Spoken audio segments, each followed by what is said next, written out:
At 11:47 p.m., the kitchen light was still on. Jack opened the fridge, stared into it for a few seconds, then closed it without taking anything out. He wasn't really hungry. Or maybe he was, but not for food. It was that other kind of hunger. The kind that shows up when life keeps asking more from you, and all you have left to give is fatigue. The table was covered in ordinary things that had started to feel threatening. The electric bill. The car insurance renewal. A school trip notice. A credit card statement he had already opened once and then turned face down, as if not looking at it properly might somehow reduce it. From the living room, his wife called out, "How bad is it?" Jack looked at the calculator again, as if the numbers might soften this time. "Let's just say," he said quietly, "the paycheck came in and disappeared on the same day." There was no immediate reply. That silence between them wasn't the silence of anger. It was the silence of two people who didn't want to fight, but also didn't know how to make the truth sound less humiliating. They had two kids. One 11. One 7. Both healthy. Both funny. Both growing too fast. Jack worked in operations for a private company. Maria worked in school administration. They were not careless people. That was what made the whole thing so unsettling. They had done what people like them were told to do. Study hard. Work hard. Get married. Buy a home before prices rise even more. Put the kids in a decent school. Save what you can. Stay responsible. Don't be reckless. Don't be lazy. Don't live beyond your means. They had followed the script. And somehow, the script kept producing stress. From the outside, their life still looked fine. The house was modest but respectable. The car in the driveway was not flashy, but it was reliable enough. The kids had clean clothes, packed lunches, birthday parties, after-school activities. On weekends, they still managed little family outings. At Eid, there were new clothes. At Christmas, for other families like them, there were gifts under trees and smiling photos. On Instagram, in neighborhood conversations, in school pickup lines, people would look at households like theirs and think the same thing. Stable. That word used to mean something. Now it often just means skilled at hiding strain. The next morning, Maria stood in the grocery store staring at 2 boxes of cereal like they represented a moral test. One was the brand the kids liked. The other was cheaper.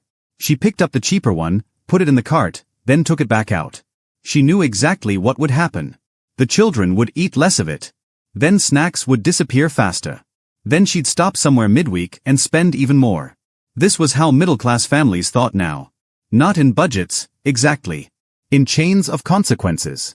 By the time she reached the checkout, the cart wasn't even full, but the total was high enough to trigger that same familiar sensation in her chest. She unlocked her phone, checked the account balance, then locked it again immediately, as if she had walked in on something private. The woman behind her said, in that casual tone strangers now use for national despair, "Everything's expensive now." Maria gave a small smile. Yeah. That was all. Conversations like that happen every day now. Tiny public acknowledgements of a private collapse.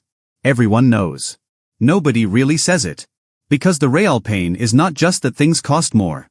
The real pain is that people are doing what should be enough, and it still doesn't feel like enough. A few months later, Jack got a raise. 10 years ago, that would have felt like a breakthrough. The kind of thing you come home and celebrate. The kind of news that proves you're moving forward. Instead, he sat in the parking lot outside work with the engine off and did the subtraction automatically. Taxes. School fee increase. Higher insurance premium. The dentist appointment they'd been delaying. His mother's medication. The refrigerator making that strange noise again. He should have felt relief. What he actually felt was this. Maybe now we can stay afloat a little more comfortably. That's one of the darkest shifts in the modern middle-class experience. More money doesn't necessarily create more peace. Sometimes it just funds a more expensive version of the same anxiety.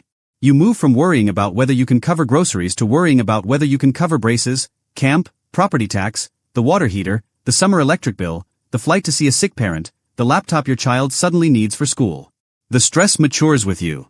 And because it matures with you, it can look like progress from the outside.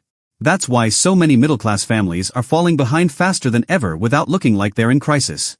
The crisis doesn't arrive wearing chaos. It arrives wearing normal life. A safer car because the old one kept breaking down. A larger grocery bill because your children are older now and eat like people, not toddlers. Takeout once or twice a week because both parents are exhausted and no one has the energy to pretend that chopping vegetables at 8:15 p.m. is a sign of virtue. Birthday presents. School fees. Summer activities. New shoes. Field trips. Small repairs that somehow never stay small. Each expense makes sense by itself. That's the trap. No single decision feels reckless. No individual purchase looks like the reason a family is falling behind. But middle-class decline rarely happens through one dramatic mistake. It happens through reasonable accumulation. Jack and Maria weren't trying to look rich. They were trying to keep life from becoming embarrassing. That distinction matters. People talk about overspending like it always comes from vanity, but a lot of middle-class overspending comes from dignity.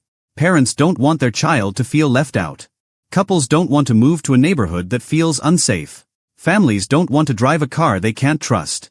Nobody wants to be the household always saying no, always explaining, always translating financial limits into cheerful language. And so they spend to preserve normalcy. The problem is, normalcy has become expensive. A few miles away, another family was having a slightly different version of the same conversation. Jasmine and Eric had one child instead of two. Their household income was a little higher. Their apartment looked modern. Their photos looked relaxed.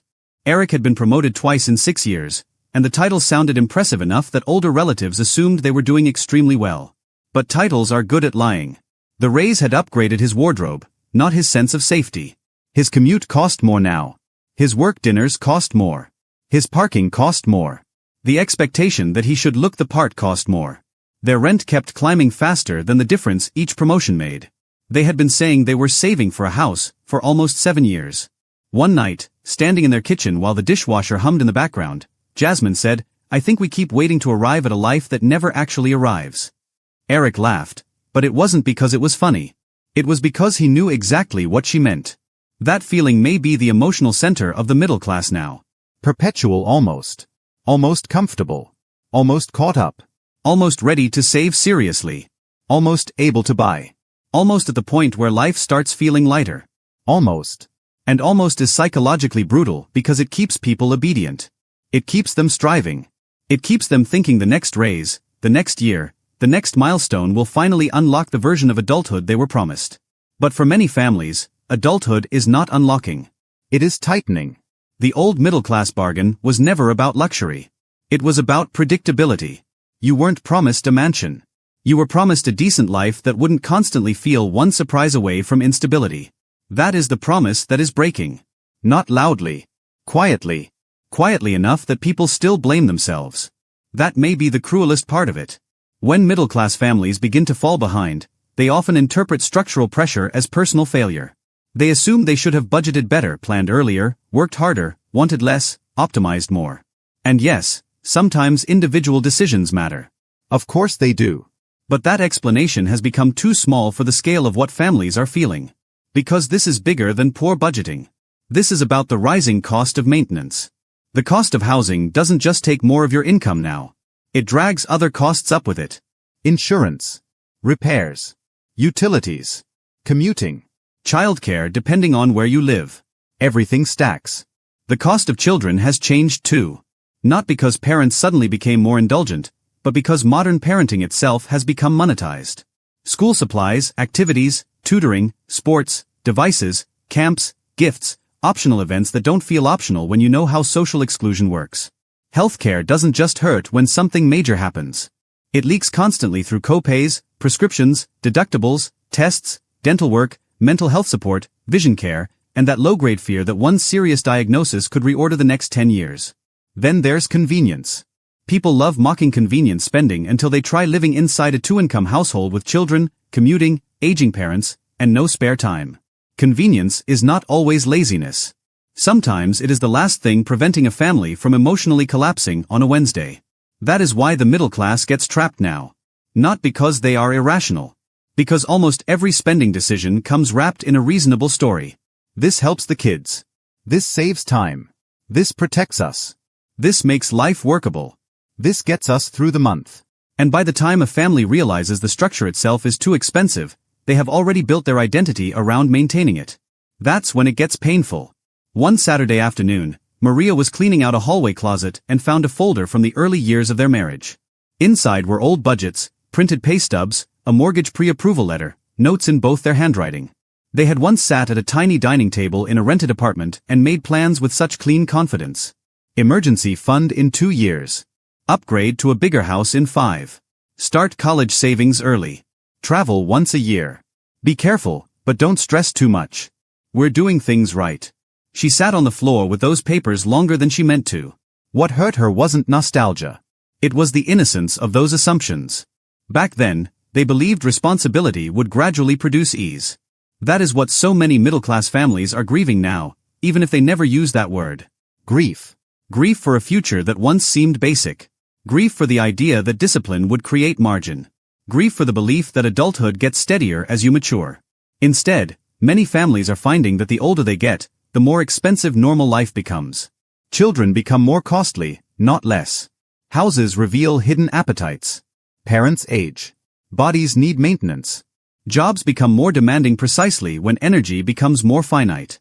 So people work harder to stay in place. That may be the signature feeling of the modern middle class. Motion without advancement. Eric felt it the first time he saw his annual salary on paper and had the shocking realization that the number sounded much better than it lived. It was enough money to impress someone from the outside, but not enough to create the inner calm he thought that level of income was supposed to provide. That gap between how money sounds and how money feels is growing. And when that gap grows, people start doing strange things. They postpone saving because this month feels unusually heavy, then next month feels strangely similar. They use credit not for indulgence, but for smoothing. They stop making long-term decisions and start making survivable ones. They let the emergency fund shrink because technically this is an emergency, or at least emergency-shaped. They keep their lifestyle intact not because it is luxurious, but because scaling down would feel like public evidence that something has gone wrong. That last part is important. A lot of middle-class pain is tied to appearances, but not in the shallow way people assume. It is not always about wanting status. It is often about not wanting visible decline. Not wanting your children to feel it. Not wanting your family to notice. Not wanting your peers to sense that the version of adulthood you all pretended was stable is actually held together by timing and credit. Normal has become one of the most expensive costumes in the country. And people keep paying for it because they are terrified of what happens if they stop. One evening, their daughter asked Maria if they could go on the same spring break trip another family from school was taking. It wasn't a tantrum. It wasn't even entitlement. It was just a child asking a child's question from inside a child's world. Maria smiled and said, "We'll see." Then she walked into the bathroom, shut the door, and cried for 3 minutes. Not because of the trip itself. Because she was tired of translating limits into softness. That is another hidden labor of middle-class decline. Families are not just managing money. They are managing emotional weather. They are buffering disappointment. They are keeping their children's world feeling normal while their own internal world grows more compressed. They are narrating strain as temporary so it doesn't infect every room in the house. But chronic strain always leaks somewhere. Into shorter tempers. Into late-night arguments. Into the quiet resentment that builds when both people are trying hard and still feel punished. Into the shame of looking around and wondering how everyone else seems to be making it work. The truth is many aren't. They are just getting better at hiding it. That may be the most unsettling part of all this. The middle class is not disappearing in one dramatic collapse. It is being hollowed out while maintaining appearances. The lawn is still cut. The birthday party still happens. The family picture still gets posted. The kids still go to school with brushed hair and lunch packed. The house still looks presentable from the street. But behind the image, the margin is gone. And once margin disappears, nearly everything begins to feel heavier than it should. A broken appliance is not annoying anymore. It is symbolic. A medical bill is not an inconvenience. It is proof that the month was never truly under control. A raise is not a breakthrough. It is a temporary patch. A vacation is not rest. It is often deferred guilt. This is why so many middle-class families feel like they are living in a state of constant compression. Not visible poverty. Not collapse. Just relentless tightening. Tight enough to reduce joy. Tight enough to make every decision carry emotional weight. Tight enough to turn adulthood into a series of calculations performed behind polite smiles. And here is the deeper truth underneath it all. Middle-class families are not only being beaten by inflation. They are being beaten by a system that has found a way to monetize almost every part of ordinary life. Housing. Education. Healthcare.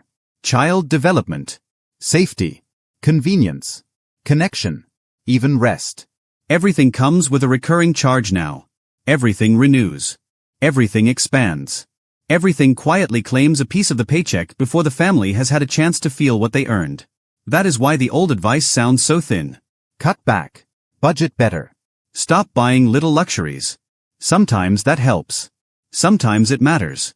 But it does not fully explain why so many decent, hard-working, responsible families feel like they are living on a treadmill that speeds up every year.